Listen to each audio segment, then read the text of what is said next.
अंकुर अपनी शादी के लिए बैंक से लोन लेता है, लेकिन 3 साल तक वह उस लोन को नहीं चुका पाता है। तो बैंक से उसके घर नोटिस आता है। अब नोटिस आने के बाद वह बैंक मैनेजर से मिलने के लिए जाता है, लेकिन वहां जैसे ही वह बैंक मैनेजर के कैबिन के अंदर जाता है और महिला बैंक मैनेजर को देखता है, तो देखते एकदम से भौचक्का सा रह जाता है। अंकुर उत्तराखंड का रहने वाला था और उसकी उम्र शादी की हो गई थी और वह एक स्कूल में प्राइमरी टीचर था।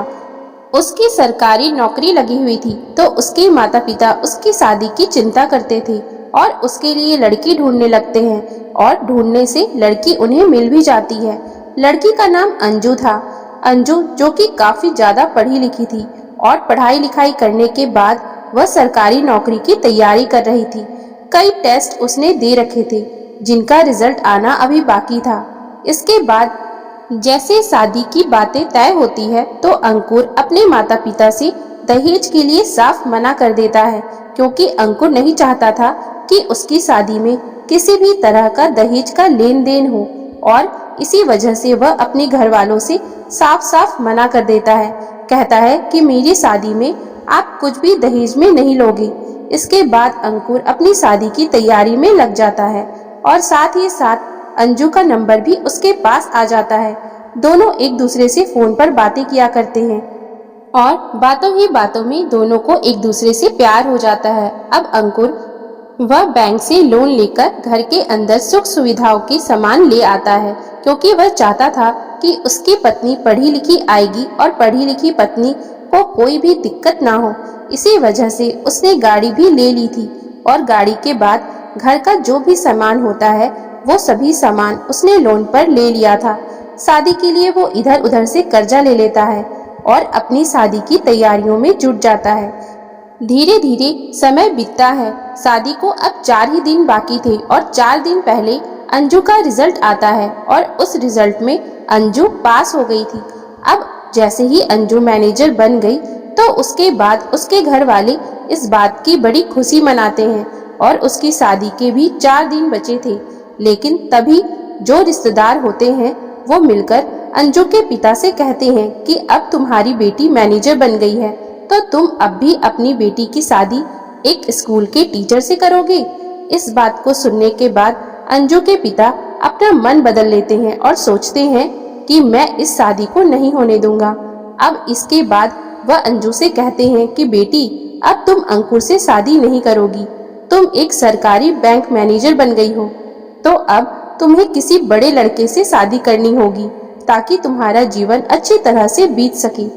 अंजू जो कि अंकुर से बहुत प्यार किया करती थी, वह ये चाहती थी कि ये शादी हो जाए, लेकिन उसके घर वाले उस पर बहुत ज्यादा दबाव बनाते हैं और शादी में जो भी रिश्तेदार आए हुए थे वो सभी लोग उसको ऐसी ही सलाह देते हैं। इधर अंकुर को भी पता था कि अंजू का रिजल्ट आने वाला है, और जैसे ही अंजू का रिजल्ट आता है तो अंकुर को भी पता चल जाता है कि अंजू का रिजल्ट क्लियर हो गया है और उसके बाद अब वो बैंक की मैनेजर बन गई है।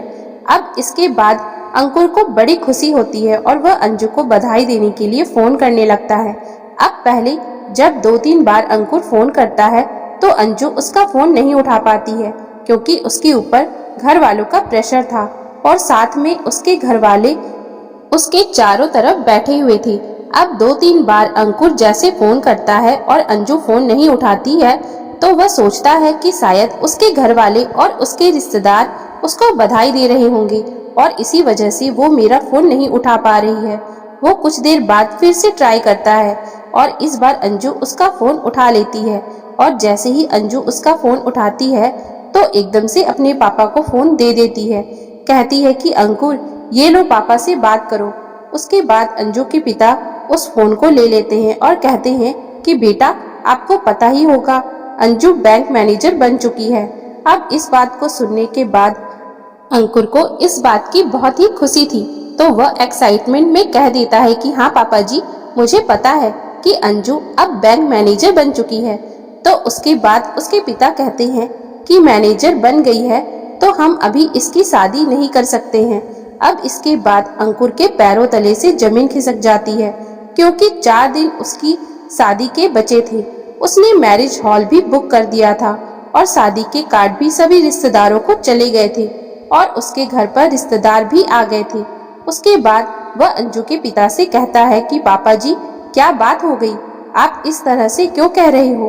तो वो कहते हैं कि बेटा देखो, अब अंजू मैनेजर बन गई है, तो इसके बाद इसकी ज्वाइनिंग में, इसकी ट्रेनिंग में काफी टाइम लगेगा और इतने दिनों अगर हम शादी ना करें तो ही अच्छा है और इन सभी चीजों में 2 साल तो लग ही जाएंगे और हम सोच रहे हैं कि क्यों ना अपनी बेटी की शादी 2 साल बाद ही करें। अब इसके बाद अंकुर उनसे कहता है कि कोई बात नहीं पापा जी, अगर आप 2 साल बाद शादी करना चाहते हो तो 2 साल बाद कर लेना, मुझे इससे कोई परेशानी नहीं है। लेकिन अंजू के पिता अंकुर से कह देते हैं कि 2 साल का टाइम बहुत लंबा होता है और इस बीच हम तुमसे जुबान नहीं कर सकते, इसके बीच में कुछ भी हो सकता है और अब हम तुम्हारे साथ अपनी बेटी की शादी भी नहीं करवाना चाहते। अब इस बात को सुनकर अंकुर बहुत ज्यादा परेशान हो जाता है।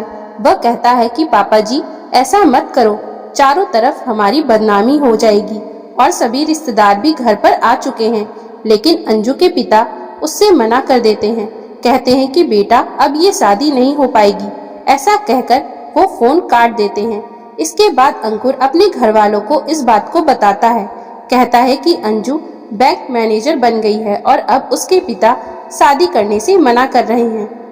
अब घर वाले जैसे ही इस बात को सुनते हैं तो उन्हें बहुत ज्यादा गुस्सा आता है और वह अंकुर से कहते हैं कि अंकुर, अगर यही चीज हम उनके साथ कर देते तो वह हमारे खिलाफ रिपोर्ट दर्ज करा देते, तो तुम भी थाने चलो और इनके खिलाफ रिपोर्ट दर्ज कराओ और इन्हें जेल की हवा खिलाएंगे।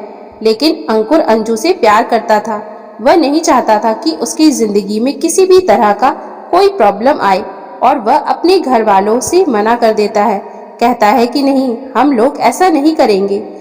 अगर हम लोग पुलिस में भी जाएंगे तो वह भी इसमें क्या कर सकते हैं, उनकी मर्जी है, वो अपनी बेटी की शादी करे या ना करे। ऐसा कहने पर घर वाले भी चुप हो जाते हैं। अंकुर ने लोन पर गाड़ी ले रखी थी और लोन पर ही घर के अंदर सुख सुविधाओं के सामान ले रखे थे, तो धीरे धीरे करके अंकुर उस लोन को भरने लगता है। गाड़ी की किस्त जाया करती और कुछ पैसे उसने इधर उधर से ले रखे थे, क्योंकि जो मैरिज हॉल बुक हुआ था, जो भी उसमें पैसा लगा था, वो सारा पैसा ऐसे ही वेस्ट हो गया था। धीरे धीरे समय बीतता है और समय के साथ साथ इस बात को 2 साल बीत जाते हैं और 2 साल तक अंकुर अंजू का वेट करता है कि शायद अंजू अपनी तरफ से फोन करेगी और मुझसे कहेगी कि मुझे माफ कर दो, मैं तुमसे शादी करना चाहती हूँ। क्योंकि जब वो फोन पर बातें किया करते थे तो दोनों को एक दूसरे से सच्चा वाला प्यार हो गया था। लेकिन अब अंजू उसके पास फोन नहीं करती है। 2 साल बाद अचानक से उसे पता चलता है कि अंजू की शादी एक बहुत बड़े घर में हो गई है और वह शादी करने के बाद अपने ससुराल पहुंच गई है। अब इसके बाद अंकुर की उम्मीदें टूट जाती है और वह घर पर ऐसे ही रहने लगता है। उसका कहीं भी मन नहीं लगता। वह बच्चों को पढ़ाने के लिए जाया करता और अपने लोन की किस्तें भर रहा था। अब बेटे की ऐसी हालत देखकर उसके पिता भी बीमार रहने लगे थे, क्योंकि कई बार अंकुर के पिता ने अंकुर से कहा था कि बेटा तुम शादी कर लो, लेकिन उसने मना कर दिया था। कह दिया था कि पिताजी, अभी हमारे पास इतने पैसे नहीं हैं, जो मैंने कर्जा ले रखा है पहले उसको चुकाऊंगा और उसके बाद में शादी करूंगा। अंकुर के पिता बीमार रहने लगे थे, तो पिता का इलाज कराने के लिए काफी ज्यादा पैसे खर्च हो जाते थे और जो एस्टिमेट उसने लोन भरने के लिए लगा रखा था वो सारा कुछ फेल हो जाता है, क्योंकि पिता की बीमारी में सब पैसे लग गए थे। उसी वजह से वह बैंक के लोन को नहीं चुका पाया था। कार का लोन तो उसने चुका दिया था, लेकिन बैंक का लोन उस पर बकाया था। धीरे धीरे इन बातों को 4 साल हो जाते हैं और 4 साल बाद अचानक से अंकुर को बैंक से नोटिस आता है। उसे आगाह किया जाता है कि या तो अपना लोन टाइम पर भर दो, वरना तुम्हारे घर को नीलाम कर दिया जाएगा। अब जो लोन उसने ले रखा था उसकी कीमत 10 लाख रुपए थी और उसमें से 2 लाख रुपए उसने भर भी दिए थे, लेकिन तब भी वह लोन ब्याज सहित 12 लाख रुपए का हो रहा था, क्योंकि 4 साल के बाद उसकी EMI टूट गई थी और इसके बाद उस पर ब्याज लगना चालू हो गया था और उसका ओवरड्यू काफी ज्यादा हो रहा था। तो वह भागा दौड़ा बैंक मैनेजर से मिलने के लिए बैंक में जाता है और वहां जाने के बाद जैसे ही पियून से पूछता है तो पियून उसे इशारा कर देता है बैंक मैनेजर की केबिन के तरफ। तो अंकुर बैंक मैनेजर की केबिन में पहुंच जाता है, लेकिन जैसे ही वो दरवाजा खोलकर केबिन के अंदर घुसता है और बैंक मैनेजर को देखता है तो एकदम से उसकी आंखें फटी की फटी रह जाती है। सामने जो बैंक मैनेजर की कुर्सी पर बैठी हुई थी वह और कोई नहीं बल्कि वही अंजू थी जिससे 4 साल पहले उसकी शादी होने वाली थी और जिसके लिए उसने ये कर्जा लिया था। अब वह उसको देखता है और थोड़ी देर के लिए वो भी उसे देखती रह जाती है, लेकिन तभी अंजू उससे कहती है कि आइए अंकुर जी बैठिए। उसके बाद अंकुर सामने वाली कुर्सी पर बैठ जाता है और बैंक मैनेजर अंजू उसकी फाइल निकालती है और फाइल में देखने के बाद कहती है कि आपका तो काफी ज्यादा लोन हो रहा है, जल्द से जल्द इसे चुका दीजिए वरना आपके घर की नीलामी हो जाएगी। उसके बाद अंकुर बैंक मैनेजर से कहता है कि मुझे इसके लिए थोड़ी सी मोहलत चाहिए, कुछ दिनों की मोहलत और दे दीजिए, कुछ दिनों में मैं इस बैंक के लोन को चुका दूंगा। अंजू अंकुर से पूछने लगती है कि ये बताओ तुमने इतना बड़ा लोन लिया क्यों था। उसके बाद जो अंकुर है वो कहता है कि 4 साल पहले मेरी किसी से शादी होने वाली थी, तो उस शादी में खर्च करने के लिए और कुछ अपने घर का सुख सुविधाओं का सामान लेने के लिए ये लोन लिया था, लेकिन बीच में मेरे पिता की तबीयत खराब हो गई और इसी कारण से मैं इस लोन को नहीं भर पाया और मुझे कुछ दिनों की मोहलत दे दीजिए, मैं इस लोन को भर दूंगा। अब इन बातों को सुनने के बाद अंकुर के चेहरे पर छाई हुई मायूसी को देखने के बाद अंजू से रहा नहीं जाता है और वो एकदम से अंकुर से कह देती है कि अंकुर क्या तुम मुझे नहीं पहचानते। तो अंकुर कहता है कि मैं आपको अच्छी तरह से पहचानता हूँ, आप वही लड़की हो जिसकी वजह से मैंने ये लोन लिया था। उसके बाद अंजू अंकुर से कहती है कि अंकुर तुम चाहते तो मेरे पिता से दहेज मांग सकते थे, लेकिन तुमने दहेज ना लेकर इतना बड़ा लोन क्यों लिया था। उसके बाद अंकुर कहता है कि मुझे दहेज लेना अच्छा नहीं लगता और मैंने अपने घर के अंदर सुख सुविधाओं का सामान खरीदा था ताकि तुम जब शादी करके मेरे घर आओ तो तुम्हें कोई दिक्कत ना हो, क्योंकि मैं नहीं चाहता था कि मेरी होने वाली पत्नी को किसी भी चीज की परेशानी हो। इसी वजह से मैंने बैंक से लोन लिया था। लोन लेकर सारी सुख सुविधाएं घर के अंदर मौजूद की थी। इसके बाद अंजू कहती है कि अंकुर ये बताओ तुमने दूसरी शादी की या नहीं। अंकुर ने कहा कि नहीं, मैंने दूसरी शादी नहीं की है क्योंकि मेरे पिता की तबीयत खराब रहने लगी है और जो लोन और कर्ज मैंने लिया था उसको भरने के लिए मैंने शादी से मना कर दिया। पिताजी ने तो कई बार बोला था कि बेटा तो दूसरी शादी कर ले, लेकिन मैंने उनसे मना कर दिया और मैं तुमसे सच्चा प्यार करता था और मुझे बार बार तुम्हारा ख्याल आया करता, इसी वजह से मैं दूसरी शादी किसी से भी नहीं कर पाया। अब इस बात को सुनने के बाद अंजू अपने आंसुओं को नहीं रोक पाती है, वह फूट फूट कर अंकुर के सामने रोने लगती है। तभी अंकुर आश्चर्य हो जाता है और उसको देखता है और कहता है कि अंजू क्या हुआ, मैंने तो सुना था तुम्हारी शादी अच्छे घर में हो गई है, कोई दिक्कत है क्या। तो अंजू ने कहा कि वह शादी हो गई थी लेकिन वह शादी ज्यादा दिन नहीं चल पाई। अंकुर ने पूछा कि कैसे नहीं चल पाई। तो अंजू बताती है कि जब तुमसे शादी के लिए मना कर दिया था तो उसके बाद मेरे मामा ने एक लड़के के बारे में मेरे पिताजी से बताया था कि उनके पास करोड़ों रुपए की संपत्ति है और अरबों रुपए के मालिक हैं। उसके बाद उस लड़के से मेरी शादी तय कर दी जाती है और जिस तरह तुमने लोन लिया था उसी तरह मेरे पिताजी ने भी 30 लाख रुपए का लोन लिया था मुझे दहेज के सामान देने के लिए और उसके बाद मेरी उससे शादी करवा दी गई थी।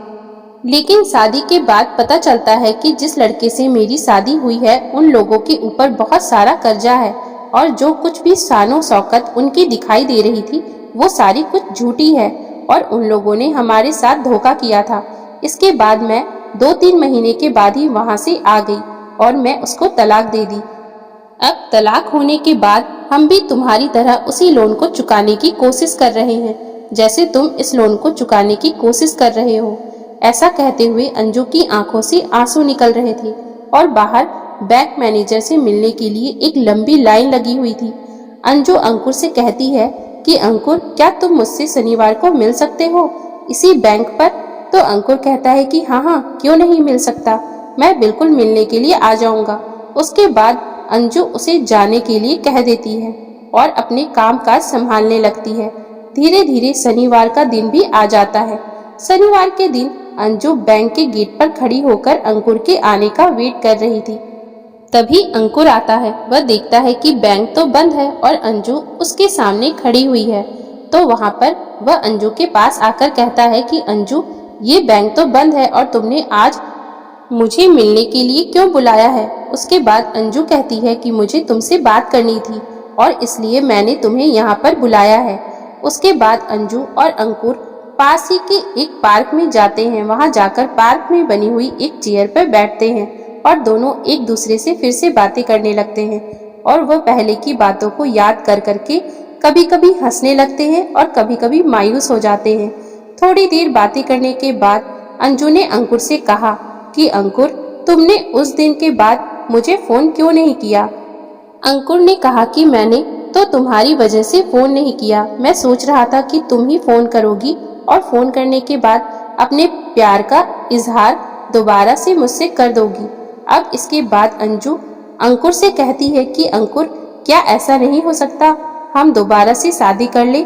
इस बात को सुनने के बाद मानो अंकुर इसी बात का वेट कर रहा था। वो एकदम से कहता है कि हाँ अंजू, ऐसा बिल्कुल हो सकता है, अगर तुम चाहो तो। इसके बाद अंजू भी एकदम से इस बात को सुनकर अंकुर के गले से लिपट जाती है और कहती है कि अंकुर, मुझे माफ कर दो।